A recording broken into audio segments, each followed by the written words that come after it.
Assalamualaikum warahmatullahi wabarakatuh. Teman-teman, kita masuk pada video kedua tentang paradigma. Jadi kembali ya ke gambar ini ya. Dari banyaknya impian ini, kita semua orang normal pasti memiliki impian. Tapi faktanya impian sulit terwujud dan hidup terlilit hutang. Ya. Sebagian besar orang mewujudkan impian-impiannya dari hutang, ya. Nah, artinya ada sebagian kecil orang yang bisa mewujudkan impiannya tanpa hutang. Oke? Nah, jadi itu tergantung dari paradigma. Nah, inilah kita mulai masuk ke pembahasan paradigma umum. Orang kebanyakan ya yang hidupnya dari hutang ke hutang, ya, penuh ke keterbatasan. Satunya lagi paradigma orang-orang sukses, ya. Baik teman-teman, nah, kita bahas lagi paradigma. Paradigma atau cara pandang, ya. Cara pandang.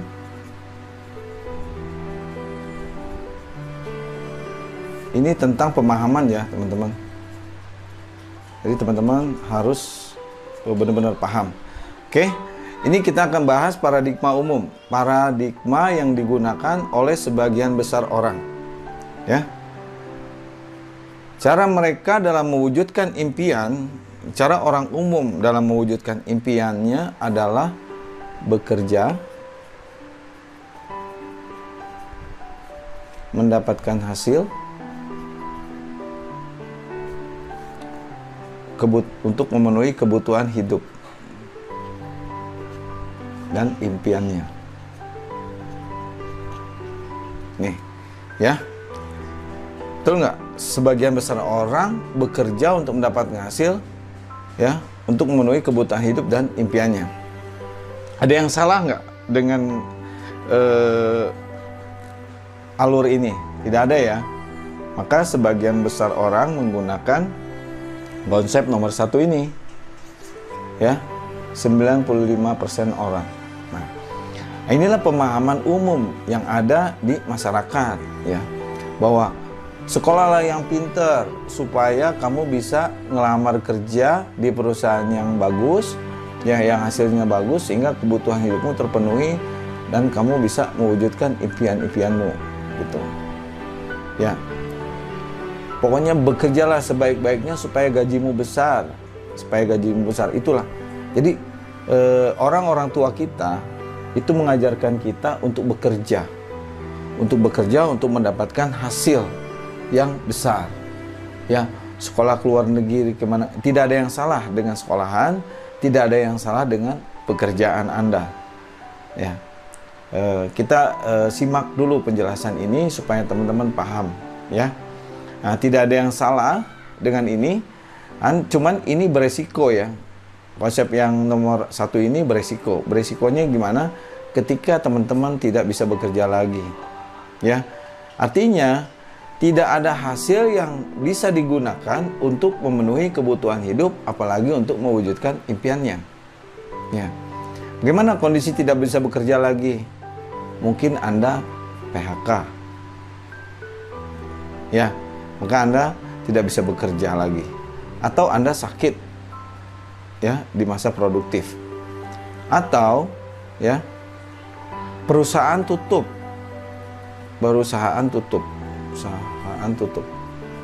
ya. Coba di tengah pandemi ini berapa banyak perusahaan yang gulung tikar, ya, imbas dari terpaan kondisi pandemi COVID-19, ya. Nah, ketika kita PHK, ketika kita sakit, ketika perusahaan kita tutup, kita udah nggak dapetin hasil lagi, sementara kita masih hidup.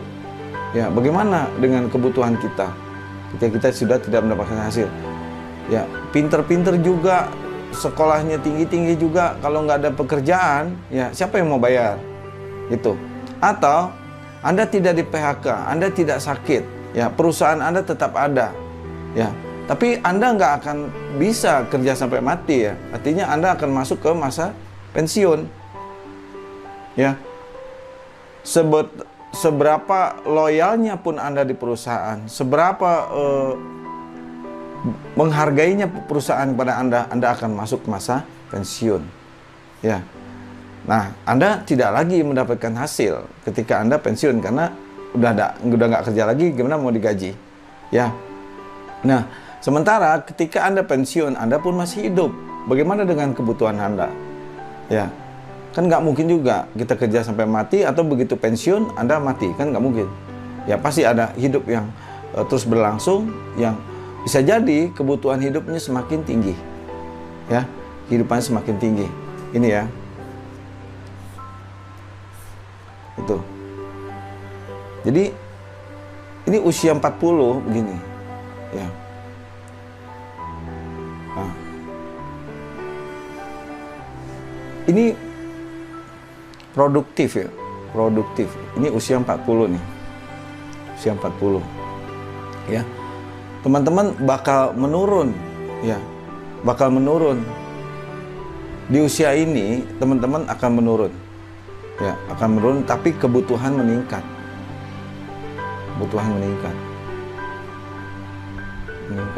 Nah, inilah. Jadi pada saat pensiun mungkin Anda di sini 55 ya.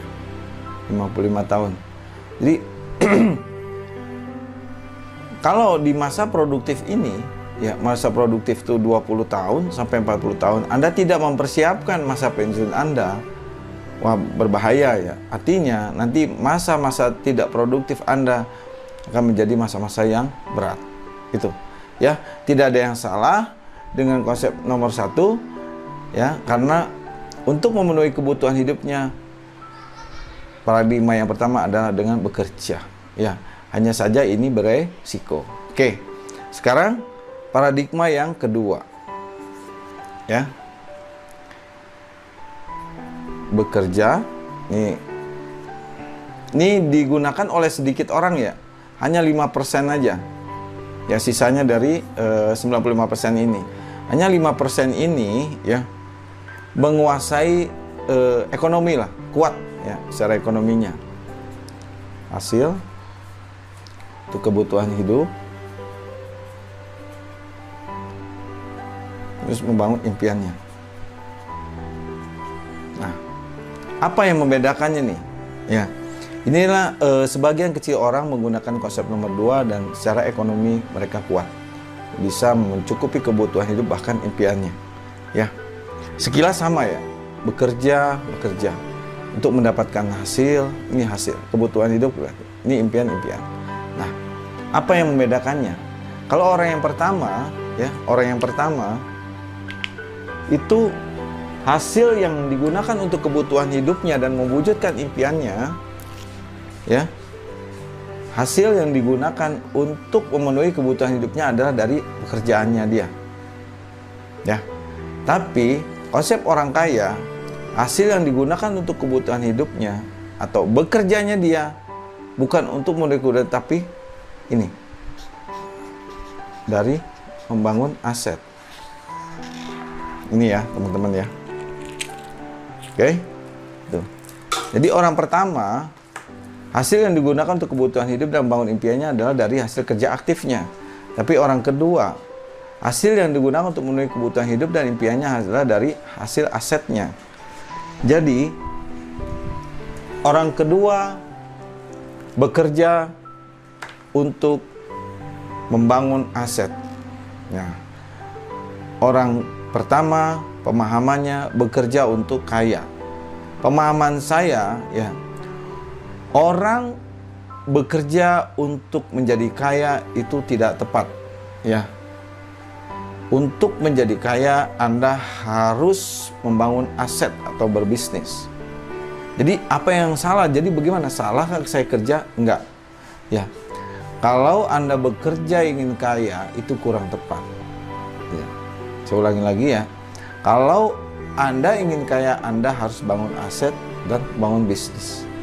Kalau Anda bekerja saat ini tidak ada yang salah, ya. Bekerja itu, pemahaman saya, itu untuk cari ilmu, bukan untuk cari kaya. Kalau cari kaya dimanapun Anda bekerja, sulit, ya. Karena pasti ada bos Anda yang atur gaji Anda. Ya. Tapi kalau Anda di sini, ya, Anda bekerja untuk membangun aset, nanti asetnya lah yang menghasilkan uang untuk Anda. Seperti itu, ya. Oke, teman-teman. Jadi kesimpulannya, ya, teman-teman harus membangun aset. Ya, contoh aset gimana sih? Nih, kontrakan atau kos-kosan.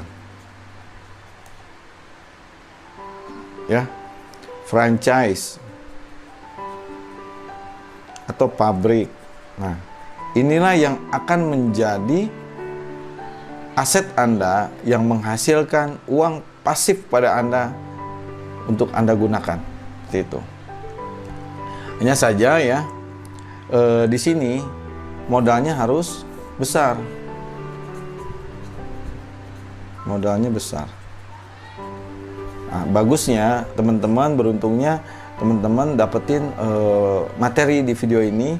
Ya, materi inilah yang telah menggugah saya untuk membuat perubahan dalam kehidupan saya, ya, membuat kehidupan saya. Jadi saya berpikir begini ya, kalau saya bekerja di perusahaan, ya, saya digaji, artinya perusahaan percaya kepada saya kalau saya bisa menghasilkan uang untuk perusahaan, yang sebagian kecilnya digunakan untuk menggaji saya, seperti itu.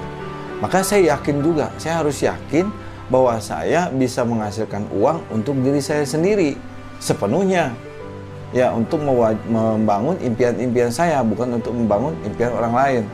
Jadi kalau Anda saat ini bekerja, bekerjalah, cari ilmunya, ya, jangan cari kaya. Kalau cari kaya Anda harus berbisnis. Kalau Anda mulai bisnis, Anda harus cepat-cepat belajar, selesaikan pelajarannya dan mulailah bisnis. Oke? Jadi setelah ini, ya,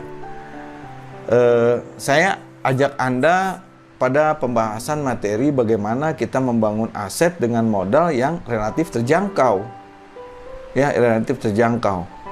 Dan kita akan lakukan ronsen, ya, kondisi kesehatan keuangan Anda terhadap pencapaian impian-impian Anda. Oke, teman-teman, baik, ini penting. Jadi saat ini alurnya Anda sudah mendapatkan informasi. Saya harap Anda tidak hanya sekedar mendapat informasi, tapi teman-teman juga dapat pemahaman. Ya, pemahaman. Ya. Oke, seperti itu. Setelah mendapatkan pemahaman, jangan berhenti di pemahaman, tapi teman-teman harus buat kesimpulan. Ya, kesimpulan. Ini. Pertanyaannya, konsep mana yang Anda gunakan saat ini? Konsep nomor 1 atau nomor 2? Jawab sendiri dengan jujur. Ya, konsep mana yang Anda gunakan selama ini? Ya. Pertanyaan keduanya, ya. Setelah Anda mengetahui dua konsep ini, mana yang terbaik? Konsep yang pertama atau konsep yang kedua? Oke, teman-teman paham? Simpulkan. Bertindaklah. Jangan menyerah dengan keadaan. Jangan berkata mustahil, jangan berkata tidak mungkin. Ya, segala sesuatunya dengan tindakan, insya Allah akan berubah. Terima kasih. Assalamualaikum warahmatullahi wabarakatuh.